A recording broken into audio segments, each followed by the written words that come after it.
রাধে রাধে বন্ধুরা, তোমরা সবাই কেমন আছো? আশা করছি তোমরা সবাই ভীষণ ভালো আছো। আমরাও কিন্তু বেশ ভালো আছি। আজ হলো বৃহস্পতিবার। তোমাদের সবাইকে সাথে নিয়ে আজকের ব্লগটা শুরু করলাম। সাথে থেকো, আশা করছি আজকের ব্লগটাও তোমাদের বেশ ভালো লাগবে। তো এখন ঘড়িতে বাজে সকাল 6:30। তো আজকে একটু ঘুম থেকে উঠতে লেটই হয়ে গিয়েছিল। তো টিউশনি স্যার আসবার সময়ও হয়ে গিয়েছিল। তো মেয়ে তো খুব তাড়াতাড়ি করেই রেডি হয়েছিল। আর এদিকে কি বলো তো, কালকে রাতের দিকে বলতে ভোরবেলায় তো ছেলের না একবার জ্বর এসেছিলো। তো তখন বাজবে 3টে। তো সেই যে ছেলে উঠে পড়েছিল, আবার ঠিক 4টে, সাড়ে 4টের সময় ঘুমিয়েছিল। তো ততক্ষণ জেগিয়েছিলাম। আর দেখবে ভোরের বেলায় জেগে যদি ঘুমায় তাহলে না তাড়াতাড়ি করে ঘুমটা ভাঙে না। তো আমি কিন্তু প্রতিদিনই ফোনে অ্যালার্ম দিয়ে রাখি। তো আজকেও অ্যালার্ম বেজেছিল, কিন্তু কি বলো তো, এত জোরে ঘুমাচ্ছিলাম যে অ্যালার্মের শব্দ কানে যায়নি। তো যাই হোক, বড় মা খুব তাড়াতাড়ি করে ওঠালো বলে ঘুম ভাঙলো। তো উঠি ফ্রেশ হয়ে নিয়ে সকালবেলাতেই একদম কাচাকুচি সেরে ছাদে চলে এসেছি। তো আজকে অনেক দিন পর সকালবেলায় ছাদে এলাম। তো দেখো, আজকে সকালটাও কিন্তু বেশ মেঘ আর চারিদিকে কুয়াশায় ঢাকা। তো বেশ ভালোই লাগছিল। তো নেমে এসে ঠাকুর প্রণাম সেরে নিয়ে তারপর সকালের খাবার খেয়েছিলাম। তো সকালবেলায় ঠাকুর ঘরে না একবার না গিয়ে ঠাকুর না প্রণাম করলে মনে হয় কোনো কাজই ভালো লাগে না। বিশেষ করে তো গোপাল সোনার দর্শন তো করতেই হয়। তো সকালবেলায় গোপাল সোনার সেবাটা বড় মাই দিয়েছিল। তো তারপরে এই যে ছেলে একটু দেরি করে ঘুম থেকে উঠেছিল। তো তখন বাজবে ওই 7টা, সাড়ে 7টার মতো বাজবে। তো তারপর বিছানাটা সুন্দর করে গুছিয়ে নেব। আর কি বলো তো, তার আগে খাটটা একটু মুছে নেব। তো এই খাটটা রোজগারই একটু মোছামুছি করে নিই, নাহলে কি বলো তো, ধুলো পড়ে গেলে না দেখতে খুবই খারাপ লাগে। তারপর এই যে সুন্দর করে বালিশগুলো গুছিয়ে নিয়ে বিছানার চাদরটা একটু টান টান করে মুছে দেব। তো যত সুন্দর বিছানা থাকবে তত সুন্দরই কিন্তু রুমটা দেখতে ভালো লাগবে। তো তারপর কি বলো তো, আজ তো বৃহস্পতিবার, আজ তো অনেক কাজ। তো সেসব করতে হবে। তো তাড়াতাড়ি করেই আর কি বিছানাটা গুছিয়ে নিচ্ছি, তারপর বাসি কাজে হাত দেব। তো ঝাঁট দেওয়া, মোছামুছি, ধোয়াধুয়ি এগুলো তো আছেই। তো দেখো দেখো বন্ধুরা, ছেলে কিন্তু নিচে এখন খেলা করছে আর আমি এখন বিছানাটা গোছাচ্ছি। তো ছেলেকে নিয়েই সকালে অনেকটা সময় কেটে যায়। তো যাই হোক, এখন ছেলে ওর কাকাইয়ের কাছে। তোর কাকাইয়ের বিছানাটা এখন গুছিয়ে দিচ্ছি। তোর কাকাই ঘুম থেকে ওঠার পর ফ্রেশ হয়ে চা খেয়ে ও ছেলেকে একবার কোলে নেয়, তারপর বাজারে যায়। তো তখন আমার খানিকটা কিছু কাজ শেষ হয়ে যায়। তো প্রথমেই বিছানাগুলো গুছিয়ে নিচ্ছি, তারপর ঝাঁটপাট দেবো, মুছবো। তো দেখো বিছানাটা গুছিয়ে নিলাম। তারপর কি বলো তো, সব রুমগুলো ঝাঁটপাট দিয়ে স্ট্যান্ডে করে মুছে নিয়েছি। তো সেটা আর তোমাদের সাথে শেয়ার করলাম না। তো রোজই তো একই কাজকর্ম, তো সেই জন্যই আর কি। তো আজকে বৃহস্পতিবার যেহেতু সিঁড়িটা মুছে নিচ্ছি।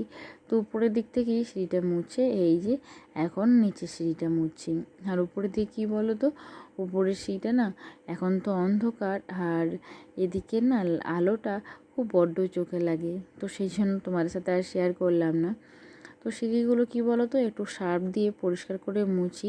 তো সিঁড়িটা না সপ্তাহে একদিনে মুছি, জানো তো, রোজ না মোছার সময় হয়ে ওঠে না। শুধুমাত্র এই বৃহস্পতিবার দিনটাই সিঁড়িগুলো পরিষ্কার করি।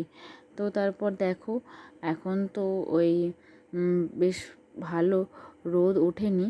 তো সেই জন্য না এখন দেখো বাইরের দিকটা কেমন অন্ধকার মতো হয়ে আছে বলে না ওই সিঁড়ির দিকটা খুব একটা আলো নেই। নাহলে রোদ উঠে গেলে এদিকটা বেশ ভালো আলো চলে আসে।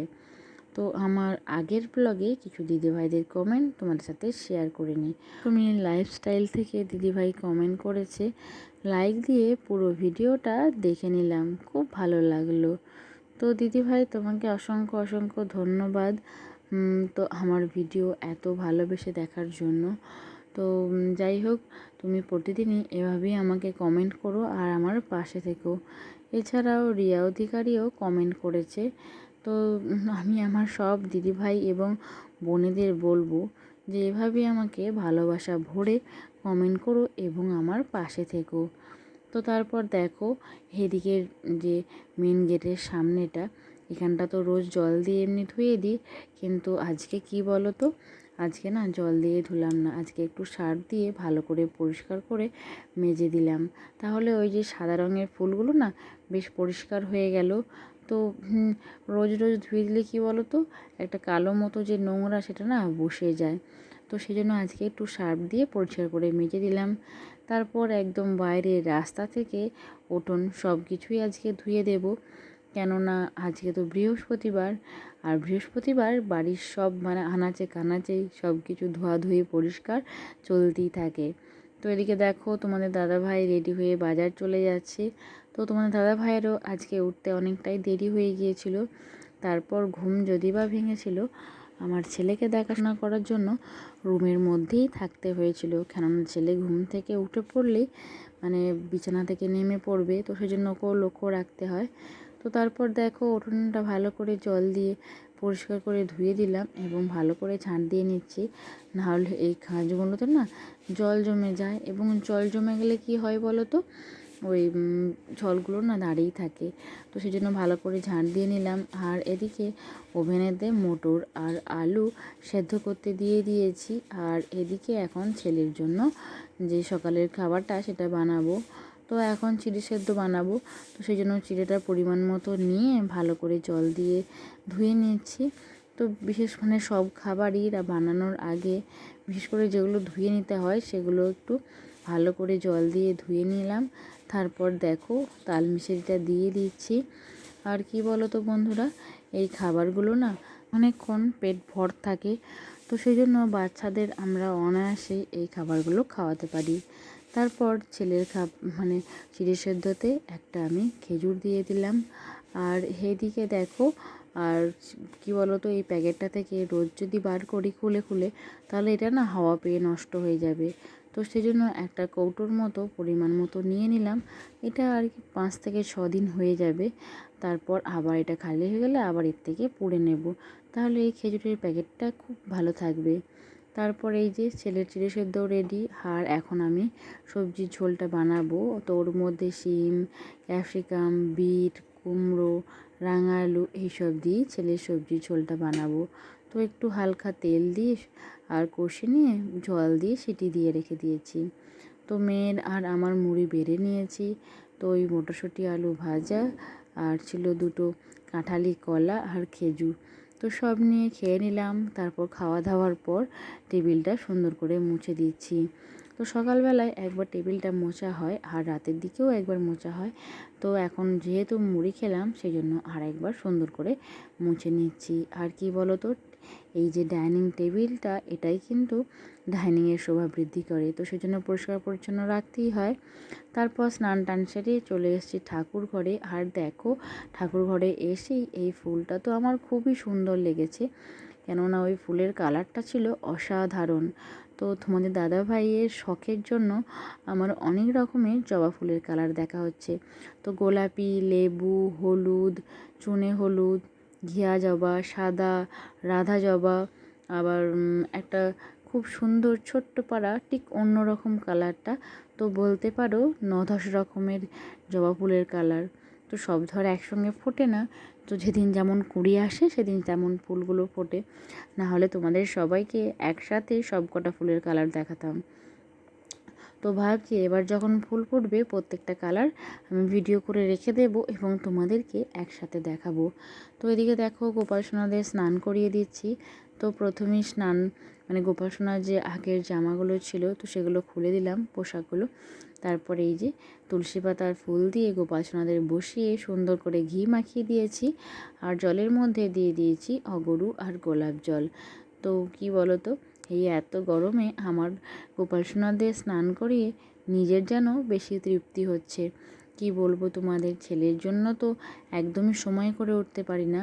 তো আজকে না মেয়ের স্কুল ছুটি ছিল, তো মেয়েদের স্কুলের কাছে একটা পূজা ছিল, সেই উপলক্ষে আজ স্কুল ছুটি। তো যেহেতু মেয়ের ওই স্কুল ছুটি সেহেতু হাতে তো অনেকটাই সময় পেয়েছি, তাই গোপাল সোনাদের আজকে স্নানে দিয়ে দিলাম। তো সময়ের জন্য না একদম ঠাকুর ঘরে আমি আসতেই পাই না। তো সংসারের কাজকর্মগুলো যদি বা তাড়াতাড়ি করে হয়, ঠাকুর ঘরে এইসব কাজ করতে তো অনেকটাই সময় লাগে। তো সেই জন্য না আর হয়ে ওঠে না, জানো তো। তো সেই জন্য আজকে সময় করে আমি আমার গোপাল সোনাদের সুন্দর করে স্নান দিয়ে দিলাম। তো যাই হোক, এখন প্রত্যেক গোপাল সোনাদের সুন্দর করে গাটা মুছিয়ে দিয়ে, আর এদিকে কী বলো তো, পাউডার বার করেছি। যেহেতু গ্রীষ্মকাল পড়েই গেছে বলতে পারো, তো গোপাল সোনাদের একটু করে পাউডার মাখিয়ে দেব। তো তারপর আর কি গোপাল সোনাদের সুন্দর করে সাজিয়ে দেব। তো এখন তো গ্রীষ্মের পোশাকই পরাচ্ছি, যেহেতু এখন বেশ গরম। তো দেখো, গোপাল সোনাকে সুন্দর করে গ্রীষ্মের পোশাক পরিয়ে সাজিয়ে দিলাম। এবং লক্ষ্মী পূজাও হয়ে গেছে। তো এই যে লক্ষ্মী পাঁচালীর শ্রী শ্রী মা লক্ষ্মী পাঁচালীর বই পড়ে তারপর আমি এই যে খেতে বসে পড়েছি। তো আজ তো নিরামিষ রান্না। আজকে রান্না হয়েছিল শাক ভাজা, করলা আলু ভাজা, শিম মশলা, আর ছিল ডাঁটা আলুর তরকারি। তারপরই দুপুরের দিকে অ্যামাজন থেকে এবং ফ্লিপকার্ট থেকে আমি যে অর্ডারগুলো করেছিলাম সেগুলো চলে এসছে। তো মেয়ে এখন অ্যামাজনে যেটা অর্ডার করেছিলাম 1 কেজি গ্লুকন-ডি, সেটা এখন ওপেন করলো প্যাকেটটা থেকে। আর ফ্লিপকার্টে তো এগুলো গ্রসারি আইটেম অর্ডার করেছিলাম, সেগুলো এই জন্য এগুলো প্যাকেট ছাড়াই এসেছে। তো ওই গাড়ি করে দিয়ে যায়। তো আমি অর্ডার করেছিলাম ফরচুনের 5 কেজি আটা, 1 কেজি গ্লুকন-ডি আর একটা মাজা। আর এদিকের 5 কেজি আটাটা তোমার দাদাভাই আজকেই বাজার থেকে এনেছিল আর কি। তো এই যে অনেক পরিমাণ জিনিস একসাথে অর্ডার করলে অনেক সাশ্রয় হয় এবং আমাদেরই বেশি উপকার হয় এবং সংসারের আয় উন্নতি হয়। তো তোমরাও কিন্তু অবশ্যই এই টিপসটা কাজে লাগাতে পারো, যে একসাথে বেশি পরিমাণ জিনিস অর্ডার করে সংসারের আয় উন্নতি বাড়াতে পারো। তো আশা করি আজকের ব্লগটা তোমাদের ভালো লাগবে। এভাবেই বুদ্ধি খাটিয়ে আমরা সবাই একসাথে এগিয়ে চলবো। তো আজকের মতো এই পর্যন্তই। রাধে রাধে।